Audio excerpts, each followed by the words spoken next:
Hey everyone, Smart right here to discuss a new deck that I made inspired by my brother Stephen Freshy. He is an amazing duelist and an amazing brother to me, so if you're not already subscribed to him, definitely go subscribe to his channel. He makes amazing YouTube content. He got top 50 NA list, KC Cup. He is a fantastic duelist. If you want to learn how to play the game, definitely go check him out. He can teach you a lot. Also subscribe to my brother Chopper 200. Phenomenal content, phenomenal duelist. He practically invented the Invoked deck. He invented it. Got top duelist in DK's tournament duel room, and also got featured. His deck also got featured on DK's channel. He invented that deck on the tier list, so definitely check him out. Go and subscribe to him. Alright, so without further ado, let's get into the deck. Now, this deck has been winning at 80% at King of Games. I'm going to show you, and I'm going to describe the text and everything.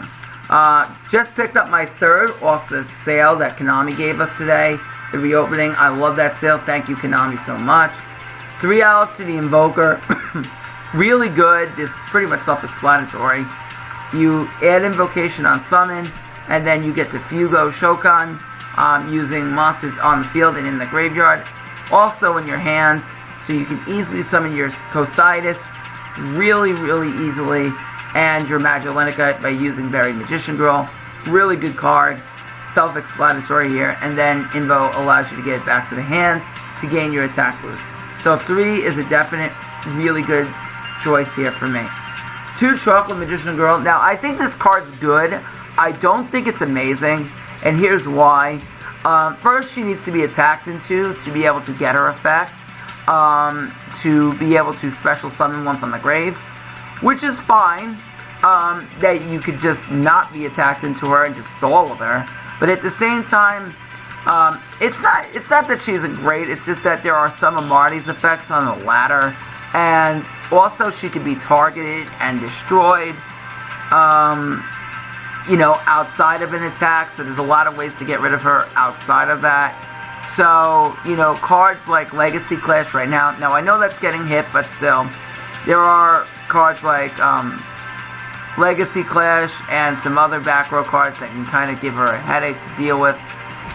So you want to be careful with her if your opponent has another way to deal with her. Also, like cards like Element Saber Malehu, which would mess her up. And then you have cards like Necro Valley that could cause her problems too. So, you know, to me, is she a 3 of? Probably not. I would say 2 of. I like her as a 2 of.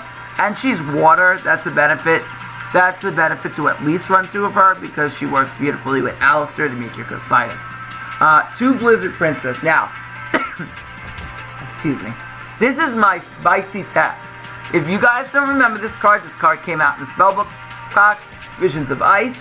Blizzard Princess is a beautiful, wonderful effect monster. Why? Because first of all, she only takes 1 tribute, meaning that if they don't attack into any of your Magician Girls, you can go ahead and summon her. Also, on summon, your opponent cannot activate spell and trap cards for the rest of the turn. Now, let me bring this up to you. This is not a trigger effect. This is a continuous effect. This does not activate. So the minute she's summoned, your opponent can't activate spell or trap, period. So if you have Toon Dark Magician Girl and another set monster, let's say you have Buried Magician Girl, right? They attack into her, you summon a Magician Girl from your deck, maybe your Chocolate, right? Or your Lemon, and somehow they don't attack and they're afraid to get over her. Well, now you can next turn, if you have the setup, special your Toon Dark Magician Girl if you're Buried, and then normal summon by tributing your other monster for Blizzard Princess. Now your opponent cannot even activate spell or trap cards when Buried Magician Girl, when your Toon Dark Magician Girl attacks you. Also, what makes this card insanely good is that it's a water monster, right? You can discard this with Chocolate to get a 2800 beater back from the graveyard, and you can also use this with Alistair the Invoker to make your Cositis. So a lot of synergy there. Synergy for people who do not play a lot of Yu-Gi-Oh! Is very important, and what that basically means is that your cards need to work together. You don't want to put a bunch of random cards in your deck because they may not work well together, and you're going to have inconsistent combos. You don't want that.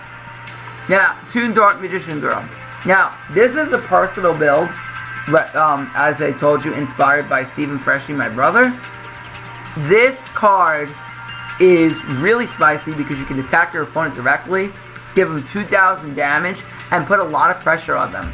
Because if you have this in your invokes, it's going to be a very hard day for them because there's a lot of pressure. And they have to be afraid after that you can draw into another one. Or you could search this with your Berry Magician Girl. Really nice card to search out. Now, you cannot special summon this card out of the hand with a Lemon Magician Girl. Alright? And Chocolate, it depends. Alright? Now, the reason why is it's a semi-nami. What that basically means is this has to be special summoned first before you actually get to use it. So it's kind of like rituals, how they have to actually be properly summoned first. If you didn't play the TCG, Blackluster Soldier Envoy at the beginning and Chaos Emperor Dragon work the exact same way. They had to be properly summoned first. But if she's properly summoned, sent to the graveyard, and then you have your Chocolate Magician Girl, then you can go ahead and bring her back. So that could be good for late game with Chocolate Magician Girl as well. Alright? So next is 3 Berry. I recommend this card at 3. This card should have been you are. On summon, you get to add a Magician Girl from your deck to your hand.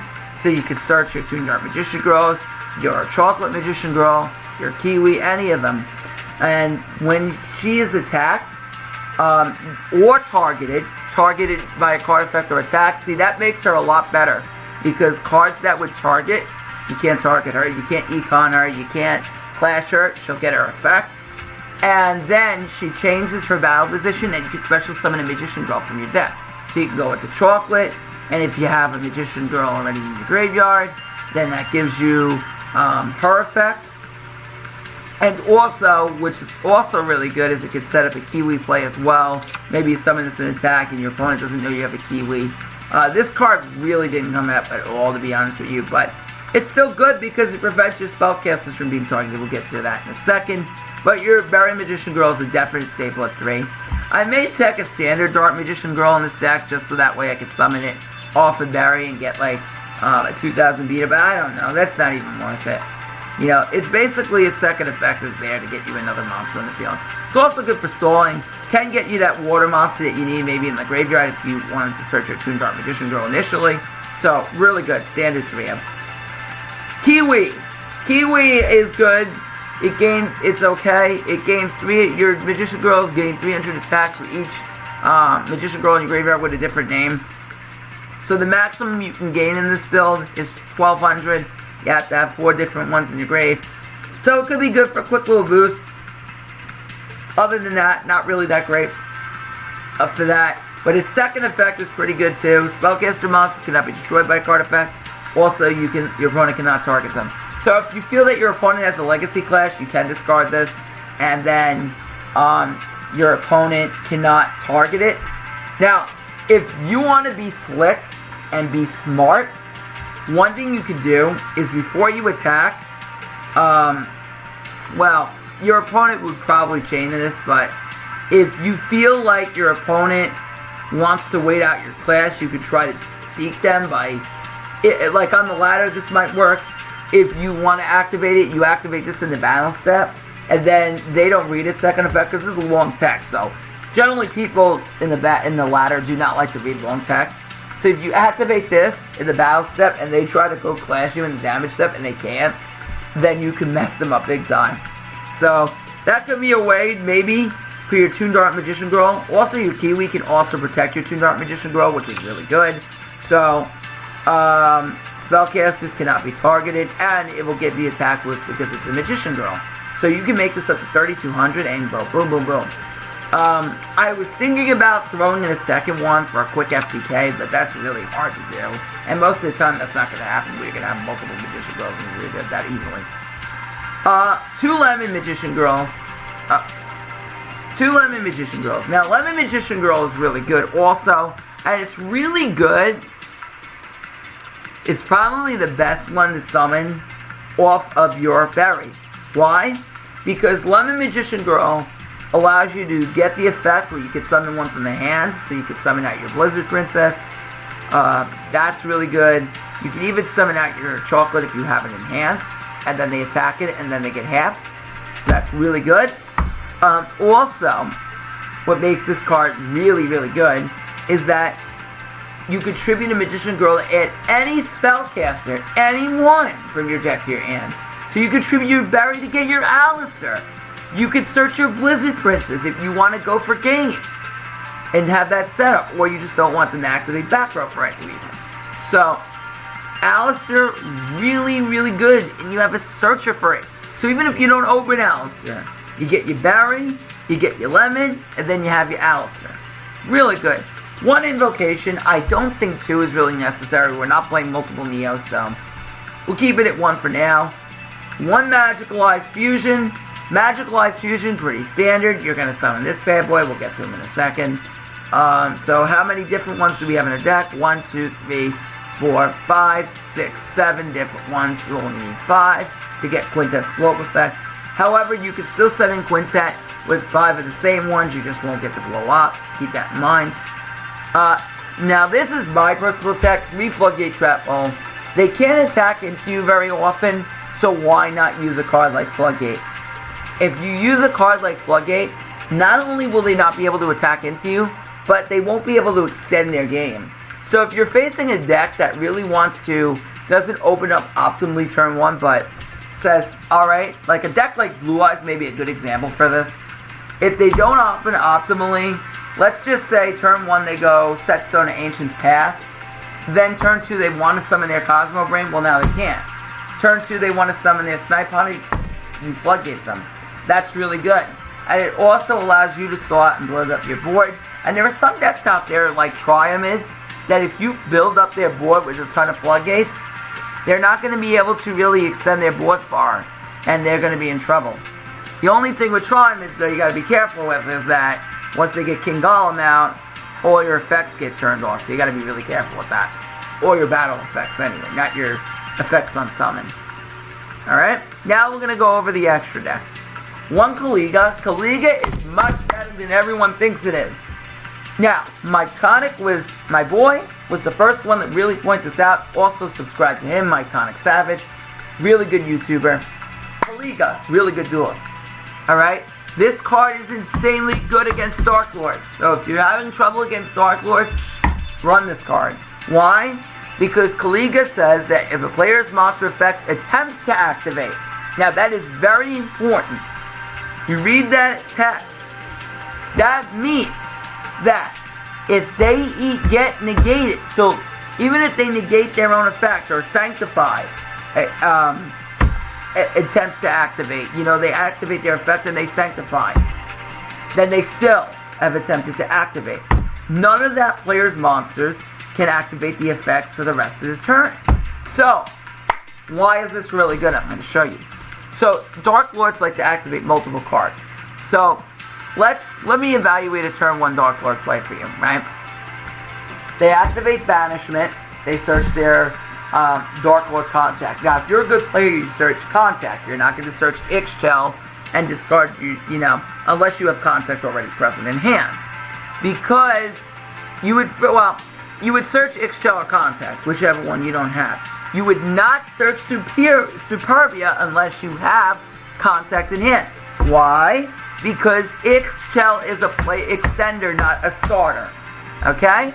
So, if they search Ixchel, discard Dark Lord, then they play Contact Special Ixchel, and they activate Ixchel's effect, right? They would go to activate it. They can't. They already used Ixchel, right? So, no other monsters can activate their effect. They're stuck with that lone Ixchel in defense. Also, Nastin activates. It is not an inherent summon. So, if Nastin cannot use its effect, so the minute they use Ixchel out of their hand, basically ends their turn, other than setting a Sanctify. Guys, Kaliga is really good. I would even go ahead in some matchups to say it's even better than Kosias. Because against certain decks, and there are going to be a lot of Dark Lords out there in the KC Cup, you're going to want Kaliga. And I don't care if you're playing this, or you're playing whatever Invoked deck you're playing, you're going to definitely want Kaliga. Do not sleep on this card. And also, they can only attack with 1 monster. Of course, though, if they clear this, then you know, they're good to attack with many. But the first effect is the real, what makes this card insanely good. Alright? But some decks do have to. Some decks, they would have to play around this. It's not, the second effect doesn't really come up as much, but it can come up on occasion. And let's say, I just want to say one more thing before we go over the second card. Let's say that you have this and a Cositis on the field, right? And they have only one monster like that can deal with this and the Cositis. Then they would have to deal with this first, and then they may not be able to deal with your Cositis. That's how the second effect may come in handy. Alright? So, but the first effect, insanely good. Second, Invoke Cositis. Cositis, really good, obviously. Cannot be targeted or destroyed by your opponent's card effects. Can attack and defense, so you play around the majority of back row in this game. Really good. Alright, and hard to get over. Alright. 2 Magelenica. Magelenica is a normal monster, which makes her really good because if they have Sanctified, they cannot negate disengagable attack. Second of all, it's 3,000, easy to summon with your berry, and really good because it can help you go for a game. Quintet Magician. This is the card that you're going to summon off your magical eyes. You do need 5 spellcasters. So any 5 spellcasters will get them on board. But to use this effect, they must have different names. So you need to be able to use the ones with different names to destroy everything on the field. Also, it cannot be destroyed by card effects, nor use this fusion material. Which I guess can come up, if they want to use Super Poly and they're using Ultimate Fusion, I guess. But, you know, at the same time, the other effect is it cannot be tributed. So, if in any case that your opponent econs and then wants to tribute this, they can't. So, keep that in mind. And you may say, well, what about synchroing? Well, I don't think at level 12 anybody's synchro summoning with us. If you do, let me know, please. Alright, so let's get into some of the replays. I position myself on the other side of the map. Ooh, didn't mean to do that. Alright, so we got 2 of them here for everyone to see. This deck is a lot of fun. Now, this was Spellbook. Boy, oh boy, I know if Choppa 200 is watching this. I made him proud today. Don't worry, Choppa, I sent him the knife. Bro, I sent him the knife. Alright. So we're going to start with Alistair the Invoker. Search Invocation on Summon. On Summon, search Invocation. Cositis, right into defense. Now, if you're wondering why we do this, it's because first of all, we don't know what he's playing. This is a pretty safe play. Now, in Spellbook's case, they're going to have to banish the Cositis, unless they have, you know, unless they're completely okay with leaving a 3,000 attack Silent Magician. But in that case, we just floodgate the Silent anyway. So, Spellbook of Secret's going to add him any Spellbook card from his deck to his hand. Search his Blue Boy on Summon. Blue Boy's going to search him his Spellbook of Fate. He's going to activate Master from his hand. Master, copy Secrets. Reveal Fate, copy Secrets, and Spellbook Organization. Now, he's going to banish our Cositis, which fits right into my plan. Activates Light and Dark, that's getting nerfed in a week. And now tributes for his Silent Magician, and we floodgate him! No Silent Magician for you, you're not negating our invocations.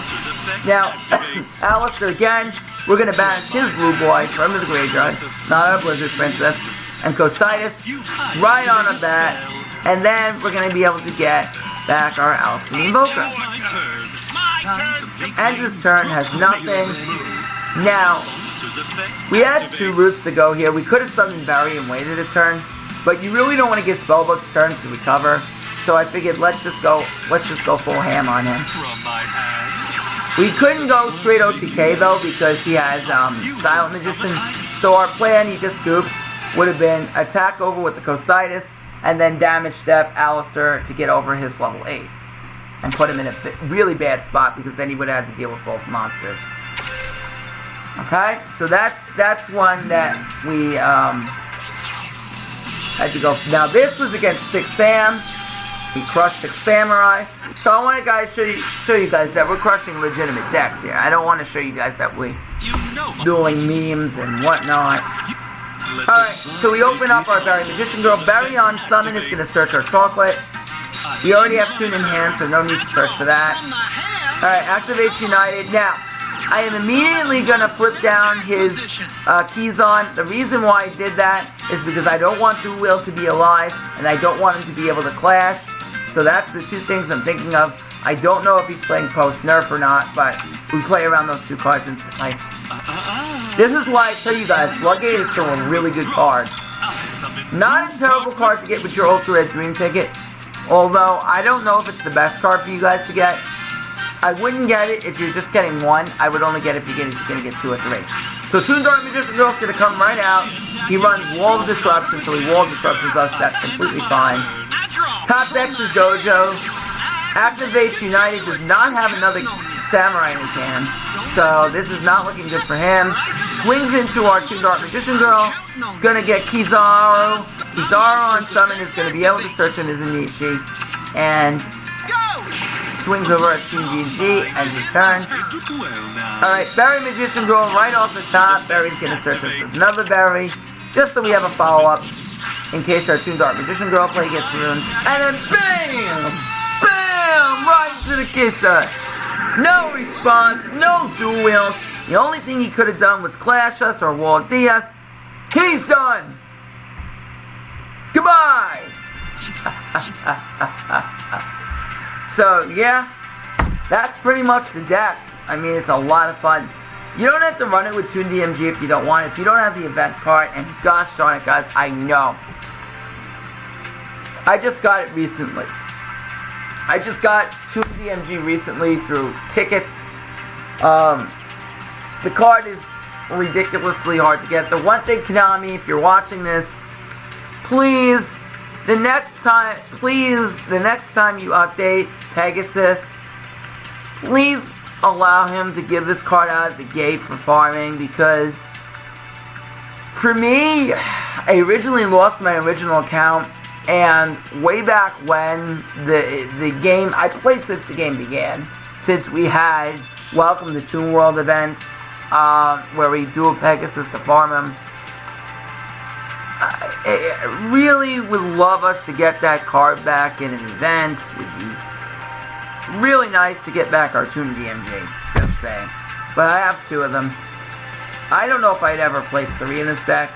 Might be an occasional Toon Mean deck that I might play 3 in, but other than that, guys, remember, subscribe to Chopper and Steven if you haven't already. And my bro, my iconic Smart Rye, signing out.